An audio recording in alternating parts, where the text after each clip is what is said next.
السلام عليكم، مرحبا بكم معايا مرة أخرى على القناة. كنتمنى تكونوا كاملين بصحة جيدة وضمن التحضيرات الرمضانية. الله يوصلنا ليه على خير.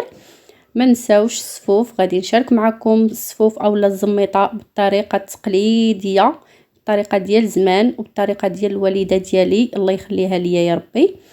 الطريقه التقليديه كما قلت لكم كيجي معلق ومقوم شهوه منه.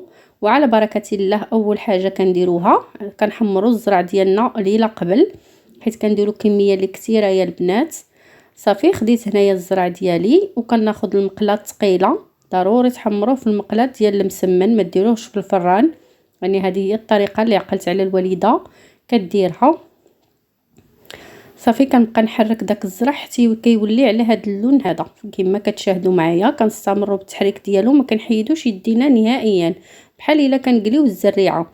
يعني ما تخليوهش بلا تحرك باش ما كيتحمرش من واحد الجهه واحد الجهه لا، على هذا الشكل هذا. وانتم كتحكموا في الدرجه ديال التحمار ديالو. عاد الاضاءه ما عطاتوش حقه البنات، كيبان لكم شي حبات محروقين هما راه ما محروقينش، يعني قهويين. خاص يجي على هذا الشكل هذا باش ملي كنطحنوا الزرع ديالنا كيجينا الطحين محمر، يعني ما كيجيناش الطحين ديالو بيض، حيت لا جا بيض الصفوف ديالكم ما كتجيش ماغو، يعني كتجي بيضه باهته. يعني ضروري تقادوه في الطياب مزيان باش كيعطيكم نتيجه اللي مرضيه. صافي كنستمر بحال هكايا حتى كنساليه، ومن بعد ما كنساليه بطبيعه الحال كما قلت لكم كنوجدوه ليله قبل باش كنديوه للطاحونه كنطحنوه. صافي البنات خديت هنايا الزرع ديالي وغربلته، يعني كنغربلوه التغربيله الاولى والتغربيله الثانيه. لا كانت فيه شي نخاله اولا شي حاجه شي شوائب كنحيدوهم، يعني كنتحصلوا على دقيق صافي على هذا الشكل هذا. عندي هنايا 2 كيلو ديال الزرع، انا اكتفيت ب2 كيلو وكيلو ديال الفورص. بالنسبه للناس اللي ما كيبغوش الفورص ممكن يستغناو عليه نهائيا، بالنسبه لي انا كنبغيه، يعني كنهرس به شويه داك الحروشيه. صافي. وبالنسبه للزرارع عندي 2 كيلو ديال الزنجلان، 2 كيلو ديال الكاوكاو اللي حمرته من قبل في الفران وقشرته. والزنجلان بطبيعه الحال كنجيبوه كنغسلوه وكنقيوه حتى هو قبل. صافي وكنحمروه في المقله ثقيله. يعني ما شاركتش معكم هاد الخطوات هادو باش ما يجيش الفيديو طويل، يعني راهم باينين، يعني مسائل اللي باينه وواضحه. صافي اللوز حتى هو من بعد ما سلقته كنقيوه وكنحمروه حتى كنتحصلوا عليه هكا ذهبي. عندي 5 دراهم ديال زريعه الكتان، وعندي 3 المعالق ديال القرفه. كنحتاج هنايا خليط بين حبه حلاوه وزريعه حبه حلاوه والنافع عفوا، حتى هما كناخذوهم وكنصهدوهم في المقله. ومن بعد ما تخليهمش يتحمروا حيت لا تحرقوا كيعطيو المرار، يعني هما غير كيتصهدوا باش كيمكننا نطحنوهم بكل سهوله. صافي على هذا الشكل هذا. من بعد غربلوهم، الا كانت الماكينه ما كطحن لكمش مزيان غربلوهم باش كنتحصلوا عليهم هكايا. وعندي تقريبا 4 ديال المعالق، ديروا 4 حتى 5 د المعالق كبار، وشويه ديال المسكه الحره وسكر كلاصي. عندي هنا نص كيلو. الحلاوه كتبقى على حسب الذوق نتوما كتحكموا فيها بطبيعه الحال. ومباشره هنايا كندوز باش كنطحن الزرارع ديالي. خديت هنايا الزنجلان بديت كنطحنو كنخليه حتى كيتلين، يعني واحد الكميه كناخذها كنلينها مزيان. وتقريبا كنخلي 2 زلايف تقريبا، انا خليت نص كيلو نص كيلو، خليته هكاك صحيح. كنضيفوه للزميطه ديالنا باش كيعطينا واحد القرمشه وكنحسوا به باللي كناكلوه مع الزميطه. صافي هاد الكميه هذه كنلينها على هاد الشكل هذا. صافي يا البنات هكايا. وكناخذ كاوكاو ديالي حتى هو كنطحنو حتى كيتهرمش، انا ما كنزيتوش يعني كنهرمشو. وكنضيفو المقادير، كناخذوا شي بانيو ولا شي حاجه المهم اللي تكون واسعه اللي تساعدكم في الخدمه البنات ما تعذبكمش نهائيا.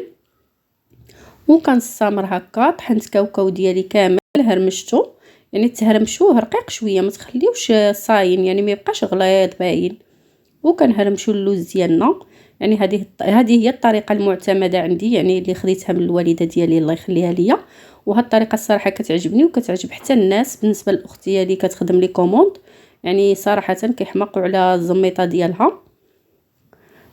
وكنستمر بحال هكايا. بالنسبه للاخوات اللي كيبغيو يطحنوا، يعني اللي عندهم داك الطحانه جديده وكيبغيو يعلكوا داك العشوب ديالهم اولا الزرار حتى كيطلقوا الزيت، غير نصيحه لبعض الاخوات يعني لكم الاختيار. بالنسبه لي انا ما كنصحكمش تزيتوهم كاملين حيت الزميطه كتجي مزيته بزاف وكتجي رطبه بزاف، يعني باش تبقاو محافظين عليها. النص زيتوه والنص خليوه صحيح، يعني بداك الطريقه هذيك كيجي بين وبين كيجي مزيان. وهنا الزرارع العام اللي فات البنات شاركت معكم السفوف وجاوني بزاف ديال التعاليق من بعض الاخوات كيقولك زريعه الكتان خايبه كتخسر الزميطه. بالعكس البنات هي زوينه صحيه وعندها بزاف ديال الفوائد، غير الا كانت الزميطه غادي تطول اكثر من عام ما نصحكمش ديروها، يعني المذاق كيتبدل.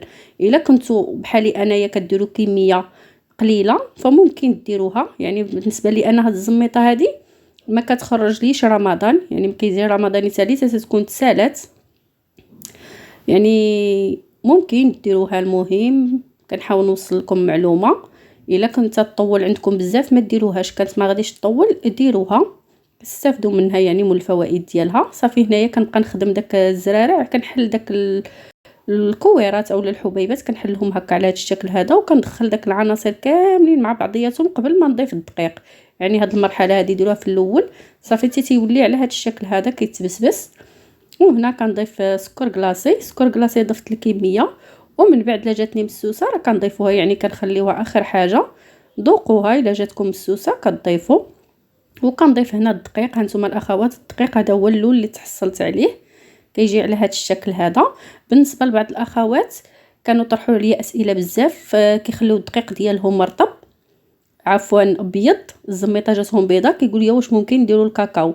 يعني واخا ديروا الكاكاو البنات الزميطه ديالكم كتكون اصلا خضراء، يعني الدقيق ما طايبش، يعني بحال اللي كتبدلوا لها غير اللون.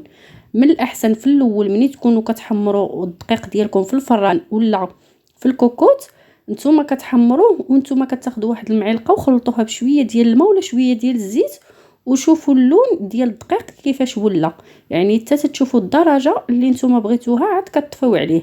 يعني هذه هي الطريقه باش تعرفوا الدقيق ديالكم واش تحمر ولا لا، يعني اللون نتوما تحكموا فيه، يعني الدرجه نتوما اللي تحكموا فيها، غير بداو تسييو قبل باش ما تشمتوش في التالي يضيع لكم كلشي، حيت الزميطه راه فيها القوام تبارك الله باش ما تضيعش حتى شي وحده. كنتمنى ان شاء الله هاد النصائح هادو يفيدوكم. وبالنسبه للاخوات اللي قالوا لي الزيت والزبده ماشي صحيين، هم ماشي صحيين، ولكن اللي يقدر يدير الزيت البلديه يديرها وتكون حلوه ما تكونش حاره، حيت الا كانت حاره كيضيع لكم عاوتاني السفوف ديالكم وتا النسمه ديالو كتجي زفره، يعني كتجي زعيقه ما تقدروش تاكلوه. بالنسبه لي انا كندير الزبده ديال سونطرال البنات، هنا درت ربعه الزبده سونطرال ودرت تقريبا 2 ديال زيت نباتيه اللي كنطيبوهم هكا كنسخنوهم على البوطه. وبالنسبه للزبده كنطيبوها حتى تولي على شكل نوازيط، يعني كتحيد منها داك الماء عاد خلطت بها الزميطه ديالي كما شاهدتوا معايا في الفيديو. كنتمنى نكون وصلت لكم جميع المعلومات، وكنتمنى هاد النصائح يفيدوا عفوا الاخوات المبتدئات. وما بقى لي غنقول لكم هذا هو الشكل النهائي ديال الزميطه. ما تنساونيش باللايك والاشتراك والبارطاج ودعموني باش نزيد نعطي المزيد ان شاء الله. الزميطه راه كتجي البنات معلكه ولذيذه وغزاله ومقومه بطبيعه الحال، وكتحط لنا ما شاء الله كميه اللي كثيره. مع السلامه الى فيديو قادم ان شاء الله، خليت لكم راحه.